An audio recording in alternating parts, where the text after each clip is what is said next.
What's going on, fishy friends? We are here for the third installment of our regional fishing report, where we are traveling all the way down to Southwest Florida, where, not gonna lie, I wish I was there right now, to do a report with our buddy Eloy of Cape Coral's Jupiter.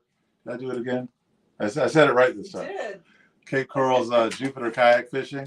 But before we get to that, two quick announcements. The first one is, if you haven't done so already, check out thefishingchannel.net. We have some awesome performance shirts there. But if you're in the DMV area and you want to score some of those shirts, Lady C and I are going to be at the Kent Island Fishermen's Club this weekend, both Saturday and Sunday. So you can save that money on shipping and come hang out with us and all the guests that we're going to have live with us on location. Also, we have, I keep adding to it all the time. I just added a video to it yesterday. Our TFC video collection and other content. There's so much original content there and tips that are going to make you a better fisherman on TFC Plus. That content is, you can get it all by going either on a computer or an Android phone. It's $5 a month, low price point to support TFC and all of the amazing content that you love. You know what? Help us keep doing this stuff. We love providing the content to you, and we want to make you a better fisherman and a more educated and conservation-minded angler. But without further ado, let's bring in our buddy E. How you doing, sir? How you doing, guys? Doing well. You got a whole new set there. I do. I modified some stuff, and hopefully you guys can see pretty good in here right now. We can see kayaks. We can see rods. I can see some coolers. It looks like you're about ready to go fishing. Always. I'm always ready to go fishing. I'm always like on a 2-hour ready. If you call me, I could be out fishing in 2 hours. Right on. Are you fishing tomorrow? I might. It just depends on the winds. It's been really windy and cold lately, so it's tough to go out there. And it's cold relative to me. Obviously, not as cold as it is probably up there for you guys right now. Yeah, well, we had a really mild winter, but let's just jump right into the 2-minute bite. What's the fish that's biting the most? What are you using, and what's the technique? Okay, so the thing that we're going to catch for sure right now in the winter is trout. The trout they've taken over almost every area. They're in the choke points, they're in the oyster beds, and they're usually hanging out with some ladyfish as well. So you have to pick your way through, 5 or 6 decent ladyfish to get, a few trout here and there. And sometimes you'll find schools of them, 10 to 15, where you can spend 20 to 30 minutes on a school of trout right now. So what's the bait of choice for targeting the trout? Okay, so can you guys see that right there? You might want to get a little bit closer. There you go. Now I can see it. So just a 1/8 or a 1/4 ounce jig head. And that paddle tail right there is one of the ones I've been using the most lately right now. And the other thing has been the voodoo shrimp. Yeah, those are super nice, but they also come with a bit of a price tag, don't they? They do, yes, they do. And here's the box of the voodoo shrimp that I use. This is the gold color right here. Yep. And this has been very deadly with everything, actually. But the trout have been tearing it up. The problem with using those shrimp around those trout right now is, like I said, you have to get through a few ladyfish, so they'll tear up those shrimp really fast. So once you find some ladyfish, you can throw in a paddle tail or some like a yozuri, some twitch bait, so that the ladyfish don't destroy the paddle tails. And is there a particular technique with your paddle tails or anything, way that you like to work them? Yeah, well, right now in the winter, right now it's slow everything down is what I try to tell everybody. Just slow everything as much as you can. Right now, if they're around the oyster beds, they're usually in holes that are around the oyster beds or little pockets between the oyster beds that have some deeper water, and you send it down and use the little pop drop technique is what I call it, where it simulates almost a shrimp, your paddle tail. And that's been the most effective for the trout right now. Awesome. Well, guys, for the question of the night, which we're about to open up to our audience, the prize pack for the evening is a pack of old school 3/8 ounce jig heads, a 3.5. We lost the. He'll be back in a second. A 3.5 inch paddle tail. These are violet pearl. I love this color. It's slightly translucent. I think we still got E.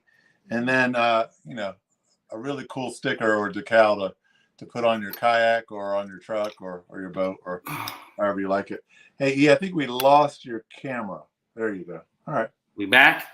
Yep. Yeah, you got it. Yeah, you look like you pulled a Houdini vanishing trick on us. But we have some questions. Do we have? Yeah, we do. Rodney asks, do you drag or bounce your jigs? I bounce them. I hardly drag them because our especially right now, we're still kind of recovering from Hurricane Ian. So there's definitely a lot more debris, a lot more dead grass. Everything's changed and the bottom is very unpredictable right now. So trying to keep it right off the bottom and just bouncing it maybe right above has been the key. Just to keep it away from all the yucky stuff that's down there right now. So speaking of getting over the hurricane, when you sent some pictures to me today, it was nice to see that the mangroves were starting to regrow some green on them. How's that recovery going in the region overall for fishing? It's slow, but it looks like it's recovering well. Mother Nature is very resilient, and everything's starting to look like there's grass, like it's like just after winter when the grass, all the leaves start coming in and it starts getting more green. It's starting to, you can see that it might happen like normal right now. So, but there's still a lot of debris. And then when you get around the houses, there's still a lot of damage around there. So I've just kind of been staying closer to the mangroves, kind of getting away from the more populated areas. And it seems to be doing better there than staying close to the populated areas. How's the learning curve going in terms of relearning your area, relearning your spots? I know when the storm first came that you were kind of out of sorts a bit because you said it kind of redrew the map. It did. There's a lot of things that have changed, and I've slowly been figuring them out. And then also I've ran into some stuff that has gotten better. Some old holes that I haven't fished in a long time, and I've been going back over there checking them, and they're actually doing better than they were before the storm. So that's a good sign. But there's also been places where was go-to spots for me, and now the last 4 or 5 trips I haven't caught one fish there. So I'm almost trying to get rid of those spots, and it's hard to because they were the old go-to places, but they're just not producing, and the fish aren't going there right now. Well, guys, Eloy of Cape Coral's Jupiter Kayak Fishing is a super knowledgeable guy. If he hasn't relearned the remapping that the hurricane brought, he will very, very soon. E, how can people get in touch with you to book that dream trip of a lifetime? The easiest way is to either text or call us at 941-999-1365. Another thing is our Facebook page has pretty much links to everything. We do have a website going right now. It's a work in progress, I'll tell you that, but you can find information on prices and how to get in contact with us. And the links for that is on our Facebook page right now. That's the easiest way to get to the link. All right, we got a question coming in from Robert Figliozzi. He asks, is it true that trout have a soft mouth? If so, does setting the hook of the hook need to be adjusted as well as the drag on the reel? That's a good question. So what I try to do with the trout, if we're out in the open area where I know there's a little chance of a snook or a red hooking up there, I tend to tell them to loosen the drag quite more. If we're closer to the mangroves, sometimes the trout are over there mixed in with the reds and the snook. I still keep the line tight. I rather lose a 16-inch red because the hook pulled out of his mouth, or a 16-inch trout, than a 28-inch red that we want to land. So I just choose my demon at that point. But when we're out in the open around oyster beds where I'm not in fear of them pushing into the mangroves, we'll loosen the drag pretty good. So that's what I'll do, and depending on where we're at. Hope that answered the question. Got it. Got a question coming in from the studio audience. The lovely Lady C to my right. Yes, what techniques and tackle is working for you to get on some great size reds? Well, the reds, I'll tell you, have been hit or miss for me. So I'll go one day and get 3 or 4 of them, and then the next day I'll hit that same hole, and they're either not there or they're not eating. Same tide, same everything. The temperatures have been changing so much here. One week it'll be 50, 60 in the mornings, and then the next week it'll be 70 in the mornings. And then, from one day to the other, it could change 20 degrees, just the air temperature, not so much the water temperature, but the air temperature is changing a lot. Wow. So it stuns them, it slows them down. But if you're patient, and like I said, it's slow everything down, and if we're patient. And I was watching the program earlier. One of the guys was talking about if you're around them before, when the incoming tide, which is also my favorite tide in the winter, and they're not chewing, just wait for the other tide to switch, and they'll usually be eating. They're going to eat at one of those points. So it was great advice. And I use that same technique. I'll extend a trip for as long as the person can handle being out there with me if the fishing's slow and we know that the bite's going to pick up. Yeah. So honestly, I made a promise to myself this year to fish, to really push myself to get more out in the cold and fish the colder months more. And it's been a learning experience because everything, the reports that we do from all the way up here, all the way down to where you are, all say, slow it down. And yeah. If I never really realized how much of a power fisherman I am until this winter, when I was like, I don't know if I can fish slow enough for these fish. We've been doing a lot of targeting of pickerel and the tributaries a lot around here. We're going to go tomorrow. And it really seems like the more you can pause your baits and the more you can keep them in the strike zone, basically doing nothing, the better off your chances are. I think as a angler, we always have this temptation to put as much action into our lures as we possibly can. Whereas in the winter, that actually can spook a fish or turn a fish off. Correct. Absolutely. 100% all facts there. If you look at the time I noticed it the most is when I'm editing my videos and I'm watching my film. I really pay attention to, my cadences of, how I'm bringing back the lure. And most of my hits are when I'm in a pause, and I'm sure you notice it too. You guys edit a lot of film too. And if you really pay attention, most of those hits come when you're not doing anything. I want to get to all of the stuff you have in the background, but a quick story, and people that watch the show often will probably have heard me tell it before. But I was editing video one time when I was fishing winter trout in North Carolina, and I saw that I was fishing too quickly, and the only fish I caught for the day was when I was distracted, and I had a head mount camera on, and you saw my head turn to look at something, and then when I looked back, I got whacked, and I didn't put it together until I did the video editing, and it really taught me that I was fishing too fast, and I mean it felt really slow, but yeah, it was those pauses that got me on fish. Mm-hmm. But you've changed your set here for a reason, E. Let's talk about that a little bit. You've got your kayaks laid out. Like I said, E is a consummate pro. He is a well-seasoned kayak angler. If anyone at home has questions about setting up a kayak or kayak choice, now would be a great time to ask those questions. He's also got a lot of tackle out, and it looks like some coolers. But what went into your selection of kayaks, E? Okay, so I'll start off with I've had 3 different brands of kayak. I started off with an ocean kayak when I lived in. I was lucky enough to be stationed in Hawaii. We had an ocean kayak there that was good and stable, but I wasn't really fishing heavy like I am now on it. When I moved here to Florida, I bought my first kayak, was a Pelican 110 HD, which I do not recommend for anyone. It's one of the worst kayaks I've ever been on.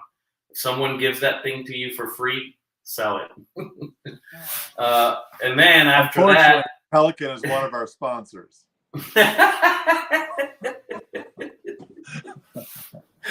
I know that's not true. Untrue, but man, that would be unfortunate if it was. Right. That would be my last show, huh? Right. But so then I went with a Hobie. The first Hobie kayak I bought was the green one in the background, which is a Hobie Compass. That's a 2020 Hobie Compass. And I started fishing out of that one first. We also have the Outback here. This is a 2022 Outback, so this is our newest kayak. And then we also have 2 Pro Anglers available, and they're 2016 Pro Anglers that they're not in the garage right now because I don't have enough room for them right now. So, but you're clearly a Hobie guy. What has driven that decision? What makes Hobie a better kayak than the rest? So for me, I can only speak for because I've used these and they're just reliable and durable. The Compass, the green one that's in the back, I've dragged that thing. It's been on oyster beds. I've abused that thing. Everyone has been on that kayak, and now I've had it it's going on almost 3 years here, and it's still going great. I've only had one time where I had to repair a rudder line. In 3 years for the use I get out of that thing is very good for me. Most of these kayaks get 4 to 5 times, at least. I would say 4 to 5 times a week. One of them is being used at any time. So you're a top-notch kayak guy, but maybe not the guy to buy a used kayak from. Actually, that's the other thing about these kayaks is that the resale value on them, even if they're a little abused, is excellent. I could still probably get a good decent amount of money for that kayak. And I have sold, I've owned different kayaks. We've bounced around from different ones, all Hobies. We've had a few other Compasses. I've had newer Pro Anglers, but right now this one's my favorite, the Outback, and it's probably the one that I'm going to continue to buy to bring our fleet up some more in the future. Why the Outback, if you don't mind me asking? I think for a fishing angler, it is the best one. It's the best medium as far as Hobie. It's literally built for fishing, in my opinion, right off the bat. The Compass, you have to buy a few accessories and things to be able to get really good, a good fishing setup, what I would consider a good fishing setup, as opposed to the Outback, which has a lot of the built-in stuff already. It has, stuffs in the rails where you can add a lot of attachments. It has flushed in rod holders as well. It's just built for fishing, I was big on the pro angler for a long time. Last year I pretty much fished from the pro angler most of the year, and then I'd say since I bought this kayak, which was about 4 months ago, I've switched to when I'm by myself, I fish in this kayak. It's my go-to one right now. Okay, we have one more question coming in from Rodney. He says, "Are you catch and release or catch for a meal?" We do both. So most of the time when I'm fishing by myself, I do most catch and release. If I want to eat some fish and I want to harvest something to feed my family, I'll harvest it. But I would say about 95% of the fish that I catch get back into the water. When I have clients, if they want to keep fish, I accommodate to them as well. And we follow all the regulations that FWC puts out, and as long as we do that, I see no problem with that. One thing I do try to do is I try to let go, like trout that are over 20 inches. I do try to let those go most of the time myself. But if the fishing is slow and the client wants to keep the fish, I don't mind keeping it as well. Again, it's allowed by FWC, the regulators. That there's people way smarter than I am that put out those numbers, and I trust them right now. Man, I'll tell you, I would trust them too. I really love the way that Florida does things. If Florida notices that a fish is being over harvested, they don't mess around. I mean, they don't worry about whose pockets it's going to affect. They just shut down the harvest on that right away. What was that? It's question of the evening. Yep. So as is customary on our regional fishing reports, are the reporter, the correspondent, chooses question of the night.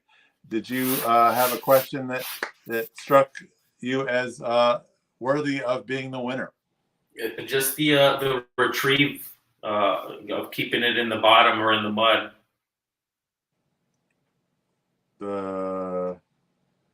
Right.